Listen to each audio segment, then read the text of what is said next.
बच्चों का व्यावसायिक संगठन के इस वीडियो लेक्चर में हार्दिक स्वागत है। 6 जुलाई 2020। आज हम पढ़ने वाले हैं एकाकी व्यापार के लाभ। देखिए, एकाकी व्यापार के लाभों में सबसे पहला है स्थापना में आसानी, इजी टू इस्टेब्लिश। आप कभी भी बगैर किसी वैधानिक औपचारिकता के एकाकी व्यापार के स्वरूप की स्थापना कर सकते हैं, शुभारंभ कर सकते हैं। हाँ, कुछ व्यवसाय ऐसे हैं जिनमें सरकार से लाइसेंस लेना पड़ता है। वो बिजनेस के लिए नहीं, वो उस खास व्यवसाय के लिए। वो चाहे आप किसी भी व्यवसायिक स्वरूप में उनमें व्यापार करना चाहेंगे, आपको वो लाइसेंस लेना पड़ेगा। जैसे कि दवाइयों की दुकान खोलने के लिए लाइसेंस लेना। लेकिन एकाकी व्यापारी as a business form of business, you are not suppose to take any permission from government. तो स्थापना, आप अगर शाम को मन में अपने विचार करें कि हमें दुकान खोलनी है, तो आप कल दुकान खोल दीजिए अगले दिन। व्यक्तिगत नियंत्रण, व्यवसाय का अकेला स्वामी सर्वे सर्वा होता है। पूरा नियंत्रण उसी का होता है, उसी के प्रभाव में सारे कर्मचारी आते हैं, उसी के नियंत्रण में आते हैं। तो कोई भी अपने कार्य में लापरवाही नहीं करेगा। कम समय में कम लागत पर अधिक अच्छा कार्य होने की संभावना रहती है।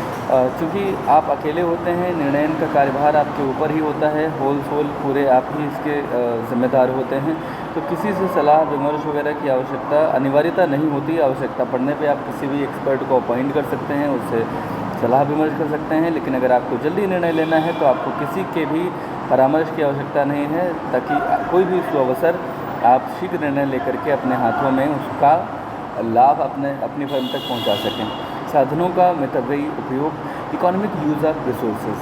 देखिए, एकाकी व्यापारी जानता है कि व्यवसाय के समस्त लाभ का वही एकमात्र अधिकारी है। तो वह अधिकाधिक लाभ कमाने के लिए व्यवसाय का कार्य इतनी लगन, उत्साह, चतुराई और परिश्रम से करता है कि कम से कम कीमत पर साधनों का बेहतरीन उपयोग करते हुए वह उत्पादन करता है, और इस तरह से वह अपव्ययों पर नियंत्रण भी कर लेता है। प्रभावपूर्ण समन्वय, इफेक्टिव कोऑर्डिनेशन। किसी व्यवसाय की सफलता के लिए ज़रूरी है कि विभिन्न व्यवसायिक क्रियाएं, जैसे कि वित्त है, क्रय है, उत्पादन है, विक्रय है, ये सब अलग अलग क्रियाएं हैं।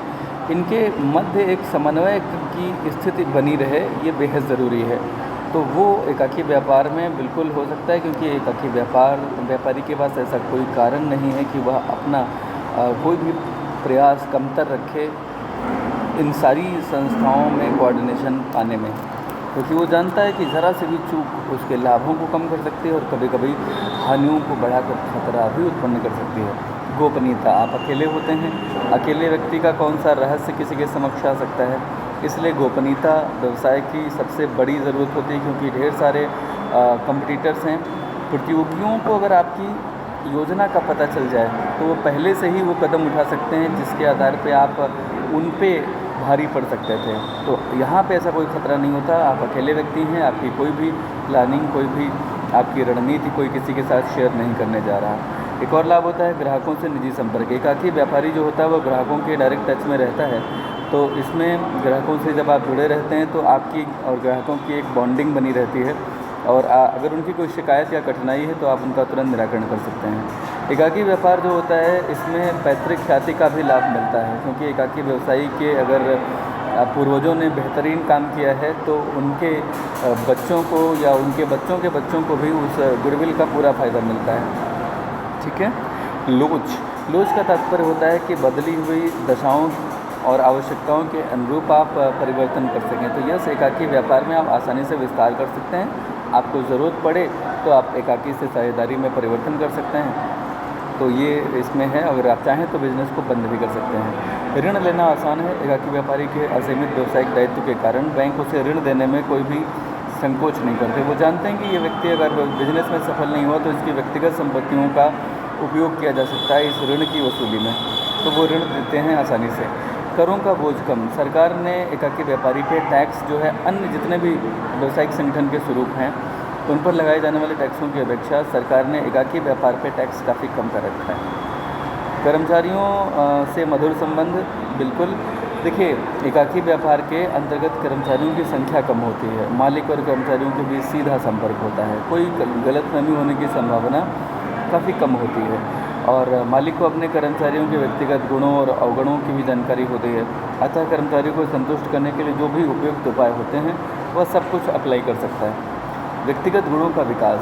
देखिए, एकाकी व्यापार में एक ही व्यक्ति को व्यवसाय की सभी विषम और प्रतिकूल परिस्थितियों का, सभी समस्याओं का सामना करना पड़ता है।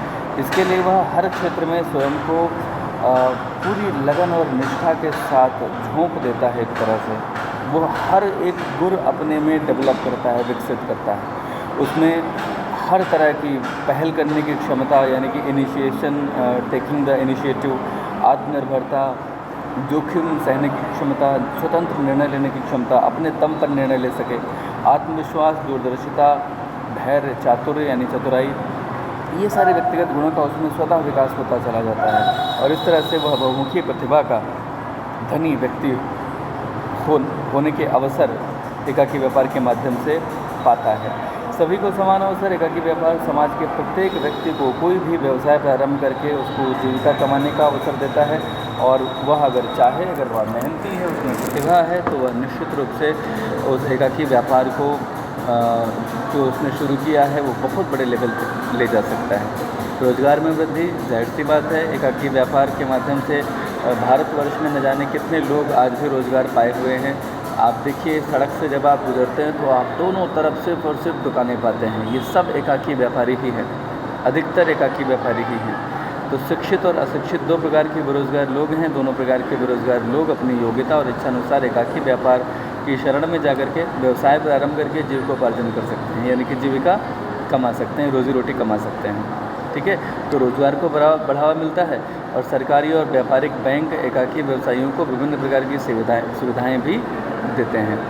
आर्थिक सत्ता का विकेंद्रीकरण, देखिए डिसेंट्रलाइजेशन का एक बेहतरीन ज़रिया है एकाकी व्यापार। छोटे छोटे लेवल पे बिज़नेस करने वाले लोग एकाकी व्यापारी होते हैं। तो अगर हर व्यक्ति बिज़नेस कर रहा है तो आप देखिए, जानते हैं बिज़नेस का सीधा संबंध किससे है? लाभ से। तो लाभ पे केवल बड़ी बड़ी जो मल्टीनेशनल कंपनीज़ हैं ना, MNCs, उन्हीं का हक क्यों रहे? इस दृष्टि से अगर समझें हम, तो इस दृष्टि से आप ये मान के चलिए कि जो धन का केंद्रीकरण बड़ी बड़ी कंपनियों के जो मालिक हैं उनके पास हो सकता था, वहीं पे चूँकि व्यवसाय का ये एक ऐसा स्वरूप है, आपको पता है लगभग 85% बिजनेस करने वाले लोग एकाकी व्यापारी हैं। कैन यू इमेजिन कितनी बड़ी जनसंख्या एकाकी व्यापार के बिजनेस में लग करके अपना जीविकोपार्जन करते हैं। तो इससे क्या होता है कि आर्थिक सत्ता का जो है, जो सेंट्रलाइजेशन है, वह थमता है। ठीक है ना? आर्थिक सत्ता का पूरा सेंट्रलाइजेशन सिर्फ बड़े बड़े उद्योगपतियों, टाटा, बिरला, मुकेश अंबानी जैसे लोगों के हाथों में न चला जाए। इस जो है विजय घोड़े की जो है लगाम को पकड़ने वाला अगर कोई है ना, तो वो एकाकी व्यापारी है। अच्छा, एक बात और है, अधि उत्पादन की संभावना नहीं। अब देखिए, बड़े लेवल पे जब मास प्रोडक्शन होते हैं MNCs के द्वारा, मल्टीनेशनल कंपनीज़ के द्वारा, तो बहुत बार बहुत ज़्यादा अगर उत्पादन हो जाए और मांग उतनी अगर नहीं बढ़ पाती है तो मंदी का दौर आने की संभावना रहती है। और वो कोई संभावना यह नहीं होती, क्योंकि यहाँ उत्पादन छोटे लेवल पे होता है, थोड़ी मात्रा में होता है, मांग को देख करके होता है। तो कभी भी यहाँ पे अति उत्पादन की संभावना नहीं होती है। लघु तथा कुटीर उद्योगों का विकास होने में एकाकी व्यापार का बहुत बड़ा योगदान है, क्योंकि लघु और कुटीर उद्योग प्रारंभ में एकाकी व्यवसाय के रूप में ही प्रारंभ होते हैं। इतने सारे लाभ, ढेर सारे लाभ आपने पढ़े। आपको इसमें से 12 पॉइंट लिखने हैं। कितने point? 12 point. Okay, 12 points only. प्रारंभ के 6-7 पॉइंट ज़रूर लिखिएगा, बाकी कोई भी पॉइंट आप 6 लिख सकते हैं। एकाकी व्यापार इतना अच्छा है, लेकिन क्या इसके कुछ दोष भी होंगे? तो yes, bright and dark side goes together, होते ही हैं। तो हम जानेंगे इसके दोष। सीमित साधन, देखिए हम जानते हैं कि एकाकी व्यापार का एक सबसे बड़ा दोष ये है कि इसमें जो पूंजी है ये बहुत कम होती है। प्रबंध एक ही व्यक्ति करता है, तो प्रबंध की भी सीमाएं होती हैं। जब पूंजी कम होगी तो जाहिर सी बात है मशीन और टेक्नोलॉजी के भी संसाधनों की अपनी सीमाएं होंगी। तो लिमिटेड रिसोर्सेज एक बड़ा दोष है।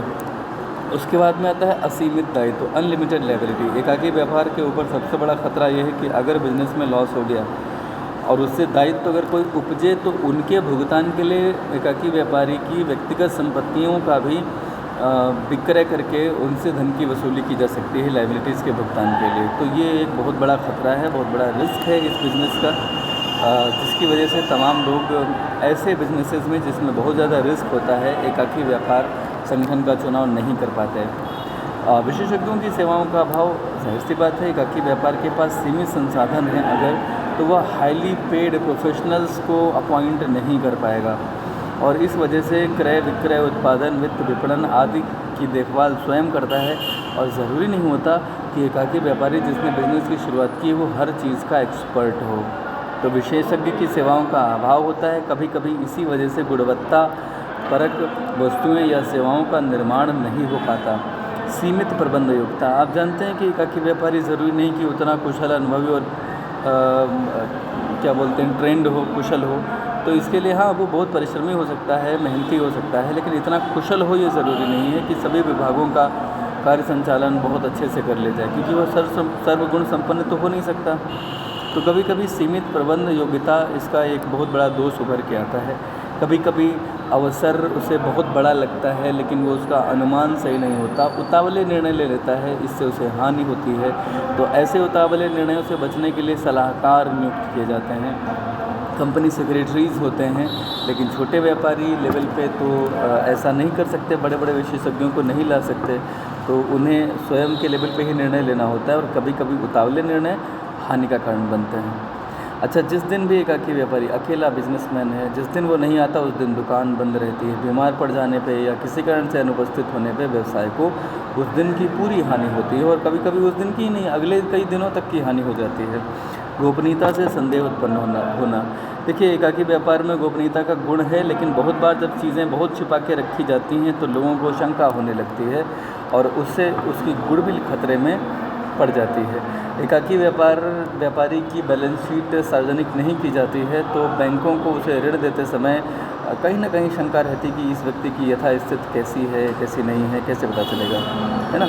बड़े व्यवसायों के लिए पूरी तरह से अनुपयुक्त माना जाता है, क्योंकि बड़े व्यवसायियों को बहुत ज़्यादा पूंजी चाहिए होती है, अत्यधिक प्रबंध की क्षमता की आवश्यकता होती है, कुशल मानवीय संसाधन चाहिए होते हैं और ये एकाकी स्वामित्व प्रणाली में ऐसा करना असंभव जैसा होता है। विकासशील व्यवसाय के लिए अनुपयुक्त, अगर कोई विकासशील डेवलपिंग बिजनेस है जिसमें ढेर सारी संभावनाएं हैं तो प्रारंभ से ही कंपनी का स्वरूप चुनना बेहतर होता है, क्योंकि जैसे जैसे उपक्रम बड़ा होता चला जाता है एकाकी स्वामित्व जो होता है वो उसके लिए अनुपयुक्त हो जाता है। ये छोटे लेवल पे बिजनेस शुरू करने के लिए सर्वश्रेष्ठ है, इसमें कहीं कोई शक ही नहीं है। अस्थायी अस्तित्व, आप जानते हैं कि एकाकी व्यापारी का जो अस्तित्व होता है एकाकी व्यापार का, वो इसलिए अस्थायी है कि एकाकी व्यापारी अगर किसी भी कारण से उसकी डेथ हो जाए, वो पागल हो जाए, दिवालिया हो जाए, तो एकाकी व्यापार स्वतः बंद हो जाता है या बंद करना पड़ता है। तो इसका अस्तित्व जो है वो स्थायी नहीं होता, ठीक है, ये एक समस्या है। तो ये बात आपने देखिए, अब हम जानेंगे एकाकी व्यापार की उपयुक्तता क्या है, सूटेबिलिटी क्या है। तो जहाँ व्यापार का क्षेत्र स्थानीय होता है, छोटे लेवल पे होता हो, स्थानीय लेवल पे होता हो, परचून की दुकान, बेकरी वगैरह, वहाँ के लिए उपयुक्त है। जहाँ व्यक्तिगत देखरेख आवश्यक हो वहाँ के लिए उपयुक्त है, ठीक है। और इसके अलावा जहाँ विशेष व्यक्तिगत कौशल की आवश्यकता, जैसे डॉक्टर, वकील, अध्यापक, स्वर्णकार, दर्जी, इनमें उनकी खास टैलेंट की आवश्यकता होती है वहाँ। और जहाँ शीघ्र निर्णय लेना बहुत ज़रूरी होता है, बहुत जल्दी निर्णय लेना है, तो उसमें एकाकी व्यापार बहुत अच्छा काम करता है। कुछ अन्य दशाएं होती हैं, जैसे कि जहाँ पे एकाकी व्यवसायी इतना सक्षम हो कि वो अकेले साधन जुटा सकता हो, जहाँ वस्तुओं की मांग स्थायी तथा नियमित हो, जहाँ जोखिम कम हो, वहाँ पे एकाकी व्यापार बेहतरीन होता है। तो फिलहाल धन्यवाद आप सभी का। इन टॉपिक्स के नोट्स तैयार करें।